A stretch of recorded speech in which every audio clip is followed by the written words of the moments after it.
Hey guys, what's up? It's Nate here from Protoculture, back again. Another little video, studio blog / quick tips session for you guys. It's been a little while since I posted one.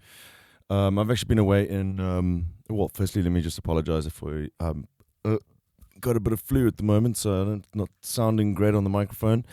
But other than that, I've been in Bali. I was away for Trance Retreat, which was a pretty cool little initiative put together by Dennis Shepard and some partners of his. We did a little retreat in Bali where we were giving lectures for a week to I think 12 different students from around the world, everything from mastering to mixing, and yeah, it was a great experience, like all kind of hanging out and sharing ideas with myself, Mark Sixma, Seed Funreal, and Dennis Shepard. So, yeah, if you want to see what we're up to, go and check out their Trance Retreat Facebook page. They've got a bunch of vlogs up there, kind of showing what we've been up to for the last week. But I'm back now, and I'm home in the studio. I arrived home to a couple of new toys as well. I wanted to talk to you this week about a little trick that came up a few times in the lectures in Bali. It's about using Sidechained Reverb on your leads to maintain clean lead sounds, but kind of, use large reverbs without blurring your sound too much, which works great in leads. It's something I've seen Mark Sixma use loads in the past as well.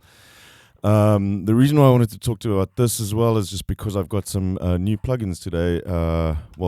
And I arrived home to some new stuff. I actually did beta testing for Duende, the Duende solid state logic stuff. So they moved to an iLok 2, which I didn't have.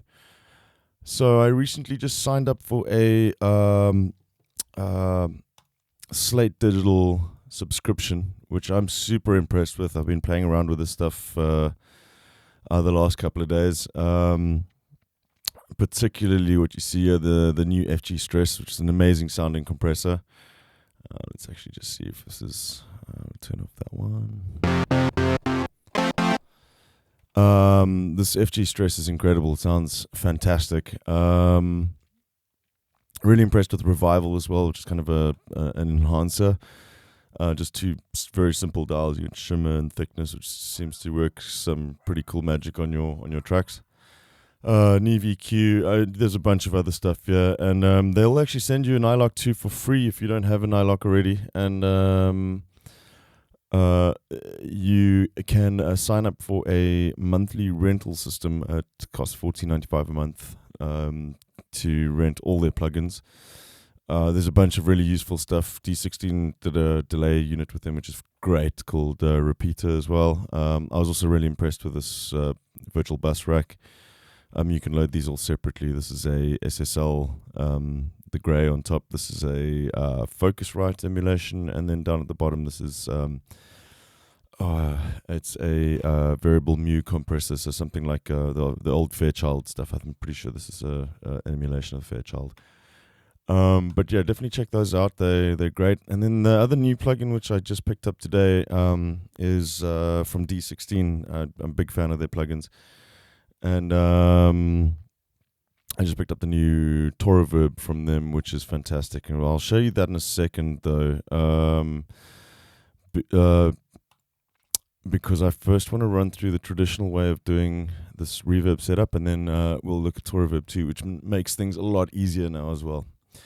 So the little tip that I wanted to get to is lead sounds. When you want to add a reverb to them, you want to be able to sidechain your reverb so that you're not interfering too much with the original sound. So we've just got a lead set up there like that. Just take the volume on this one down a little bit. We'll turn on the virtual mix rack just so you guys can hear. This air EQ is fantastic. I'll just set this.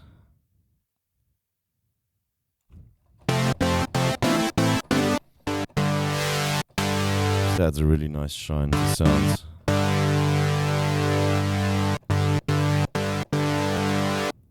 I'll leave a little bit of compression on as well. So nothing special, just a detuned saw wave or super saw kind of sound. I'll run through this quickly, how to set up the channel. Pardon me. We're going to run the reverb through a send. So right here, we're going to add effects to channel send 1. You can use pretty much any reverb. I'm not going to use Toraverb this time around. Let's go for something like whatever. Let's go for Valhalla Vintage Verb. Cool. So you can see we've got our reverb send is now working. It's sending our lead to the reverb send. But you can hear as well when I play the notes that there's reverb on top of the notes from the very beginning.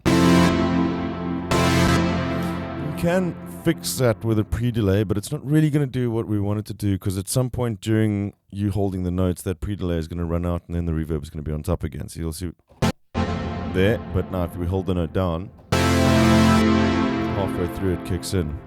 So what we actually want to be doing is sidechaining this reverb so that we keep our signal on the lead dry, but when the lead is not playing, then the reverb is released and gets played.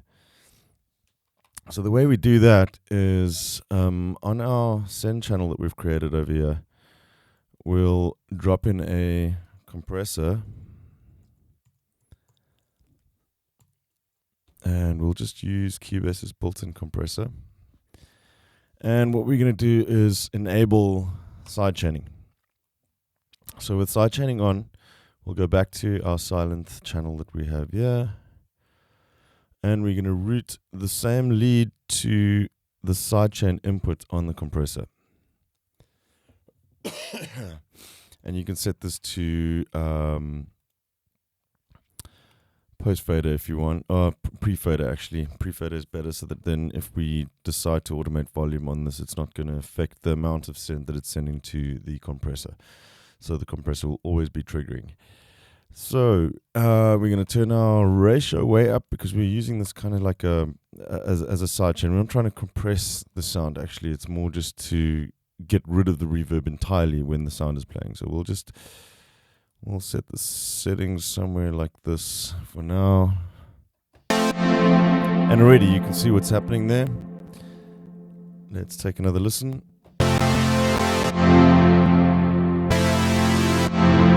So you can see the lead sound is now completely dry until you release, and then the reverb is kicking in.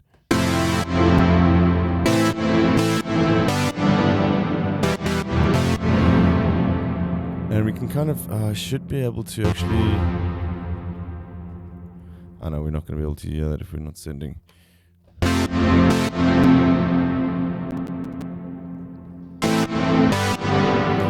And what you can do now as well is get quite creative with this and apply effects to the actual reverb itself.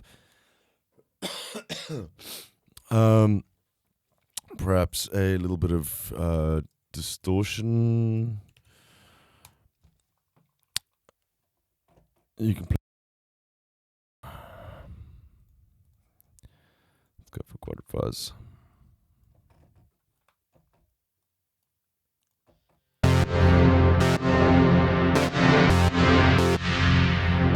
So you can kind of shape the sound and do more creative stuff rather than just having the reverb play by itself like as is.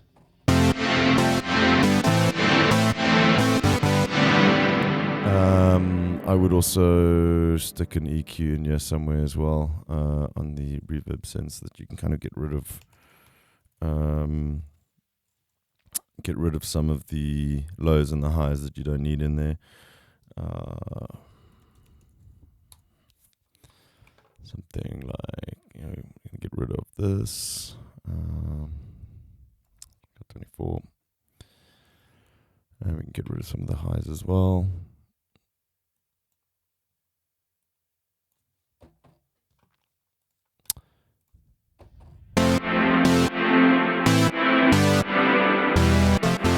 So you get the idea.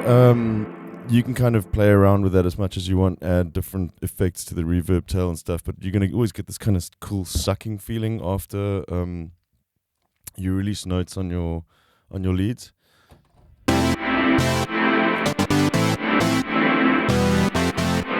So a really cool little tip to use on, especially when you're playing sort of big chords in trance and stuff like that. It works great. Now, I wanted to just show you something. I've just picked up a copy of this plugin today, and I've been using the old version of this for quite a while now as well. And this is Toraverb. Oh, okay, it's not showing up here. We'll just have to grab it from my default. There we go. Toraverb, there we go. So this is the new version. I'll show you the old version as well, actually. So they've changed the GUI as well, and they've added a bunch of really cool new features. I've always loved the sound of this reverb, but the new features really make it stand out. So a couple of handy little things like the Vengeance Reverb, which I've been using quite a bit for certain effects as well. It's got a sync for the pre-delay now. So let's just disable our sends for the moment. So you can see the pre-delay is now syncing to my project tempo.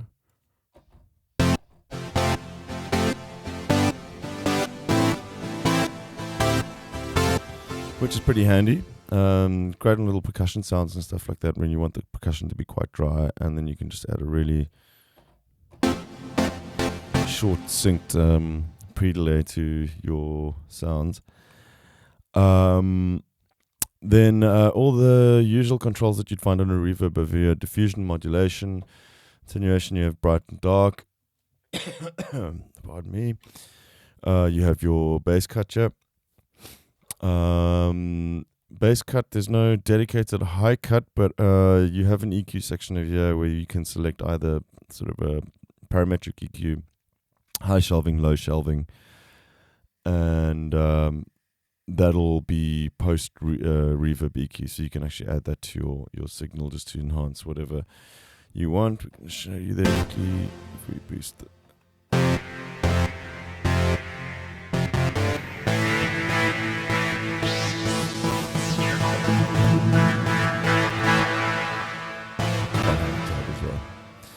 But the big thing for me, let's just quickly just have a look here. If with MS mode turned on, you actually have an MS mixer for your late and early reverb, so you can actually constrain your early reflections to mono and maybe your late reflections enhance the stereo. You also have a gain, so you can effectively add more stereo width by turning up the gain of a certain specific reflection. Which is pretty cool. I thought that was a really nice addition to the reverb. But the thing for me that I love on this is you have built-in ducking now, just one dial away. All you have to do is bam, turn it up, and you have this effect.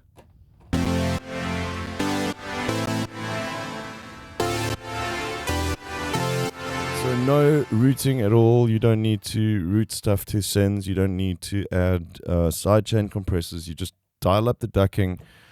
You have a attack and release dial over here, which is how fast the effect applies or how fast the ducking happens. And I think this is a fantastic tool. It's an entry-level price of €49 at the moment. It's really peanuts for this, and it'll save you so much time. Great little tool to have. I would highly recommend picking this reverb up if you are looking for some new plugins. Anyways, that's about it. I will try and get another video up for you guys soon. I wanted to touch on some stuff like mid-side compression and a couple of other things which came up in the trance retreat this past week. But till then, I will see you guys soon. Hopefully I'll have something new for you guys coming up shortly. But till then, take care and hope you guys enjoyed the video. Cheers.